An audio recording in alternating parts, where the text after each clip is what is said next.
Hi, this is John with WTI, and right here I have my set of bottles that I do to put all my different oils, or even if I'm drawn to do an infusion of oils.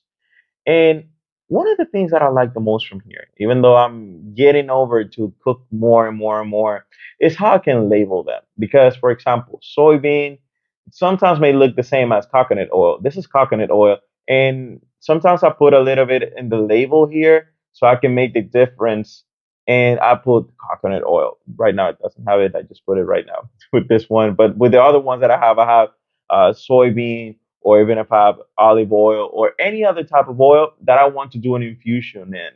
And it has this little top in here that you can pop them out anytime that you want, put it into another bottle, and it's going to drip the right amount of oil every single time that you're trying to cook.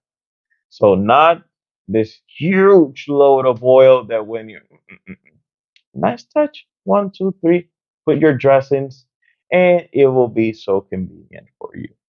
So this was John with WTI, and that was my point of view.